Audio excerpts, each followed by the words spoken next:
Hello everyone. My name is Lubomira, and I hope you are going to enjoy this event.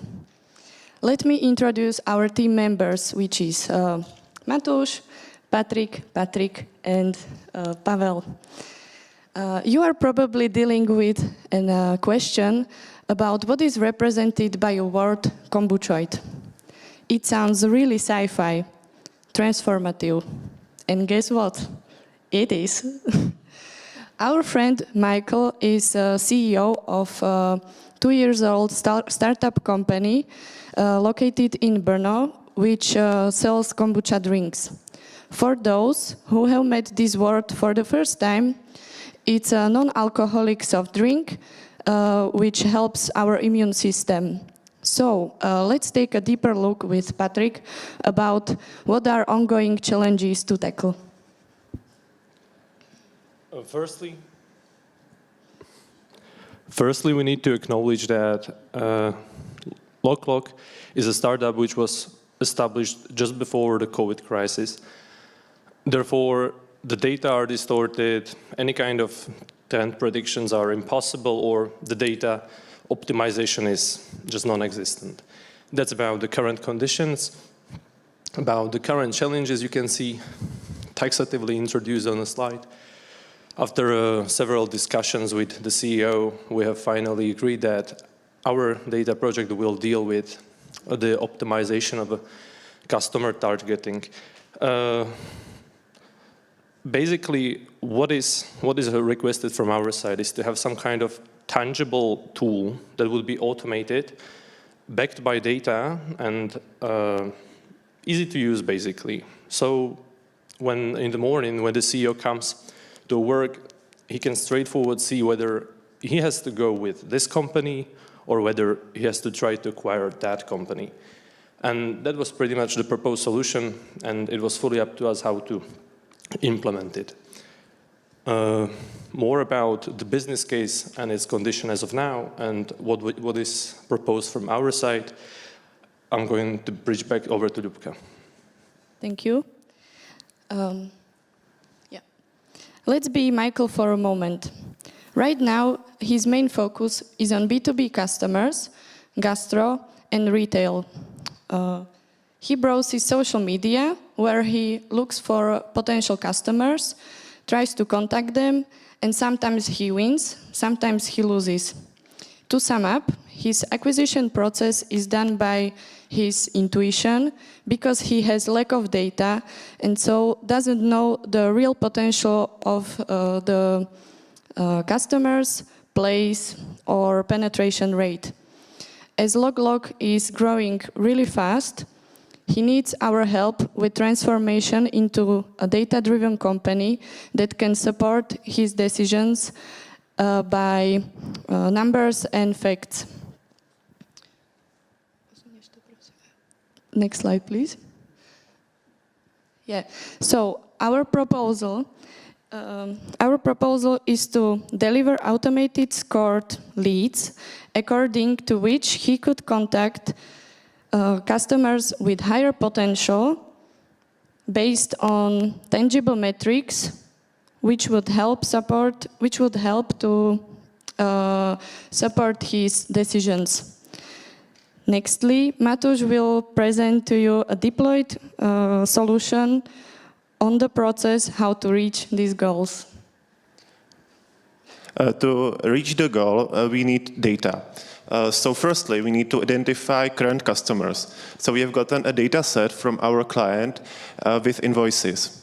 Once we have identified current customers, the second data source we need is one that will enrich the data we have now. So the second data source is from our partner company, SharkGrid, who provided us with information about all hotels, restaurants, and cafes in Brno, with information about them. Lastly, we also needed to enrich the data with demographic information. So the third data source is from data.brno site, and it contains the number of people living in different parts of Brno. So we have the data to identify the leads and to score them. But we first need to integrate it. That's done in Kebula because we needed for the solution to be in cloud, fully automated and scalable. That's what's the needs of our client who is quickly growing and needs a solution that can scale with them. So we take the data, we load it into a data model in Snowflake. Once it's there, we can calculate the score for the leads. That's done in Python, so we take the data and load it into a Python script, where we firstly use regression to calculate the potential of customer. It takes into consideration all the information we have about the companies, and it calculates the probability that Michael will successfully acquire the new customer. Then we also used exploratory spatial data analysis to calculate the potential of location. That's based on the location of the restaurants and cafes and the number of people living in that area. So output of this part are three scores. The first one is the potential of location, then is the customer potential, and lastly, we have combined these two scores into the final potential. Once it's calculated, we can load it back into the data model in Snowflake, and then we have all the data we need to identify the leads and score the leads. So we can then load it into Power BI, into a visualization. And more about that will tell you Patrick. Okay, let's get visual. We've been given a challenge how to make data presented in a really straightforward manner. So if we focus in the middle of the dashboard, you can see the table and the map. The table contains every detail which Michael needs to make the decision. Map is for a better and easier look up and search to have the big picture right away immediately after opening the dashboard. And if we move to the right side, we get two main KPIs. The first one is the penetration selected by category, and the second one is the calculated potential from our model. If we dive into detail, more into detail, we can filter out every single outlet in a Brno, and we can get these detail. And it depends whether or not it's our customer, because when it is a customer, you can see the financial data and the calculated potential split into two main categories. The first one, as Matusz mentioned, is customer potential calculated from model, and the second one is location potential derived from demographic data.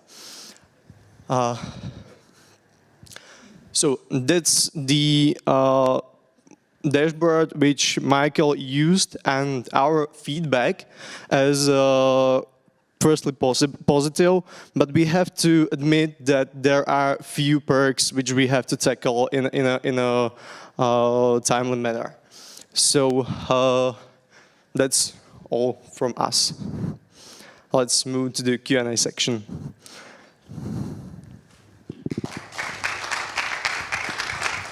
So, thank you very much. And my first question is to the people all over. If there is any question, you can have Lock Kombucha here, so you can win some Kombuchoid drinks. So that's great. Okay. I guess I have to run too. I have a question about the potential. Does it have some kind of interpretation, or it's just a number scaled from 0 to 1? I mean, like interpretation, it means something. If it's 0.6, it means something, and so. Right now, it could be interpreted as a normalized probability from 0 to 1. But as we move into the model and look for some outliers, there are still some imprecision, and it's due to lack of the great training data, because nothing's perfect. As Patrick mentioned at the beginning, the data were generated during COVID, so they are highly skewed. Okay, we have here one more box, so one more question. Is there any? No? So I will have a question. What about the application to the other cities? What's your future? What do you think about this? Well, firstly, we have to fine-tune the model, as is pointed here.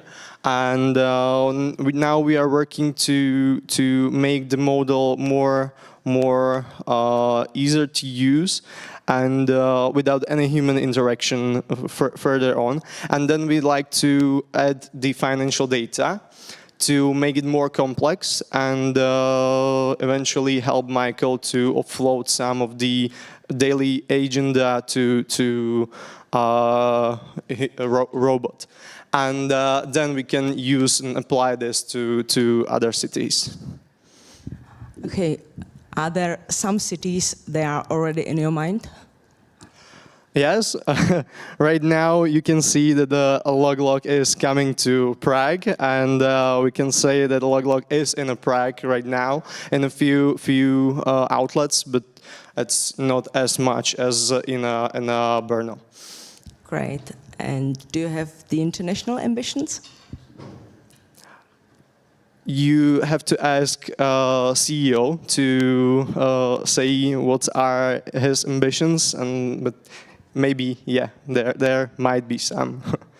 All right, you said that the CEO or some of his colleagues will be online at this time. Is there someone? Because then I would like to ask him what's different about this kind of kombucha. But it's not a question for you. Okay. Maybe is, but as I have the information right now, he's at the final exams in a master university, so. Okay, that's more important, I understand. So, if there is no other question, thank you very much.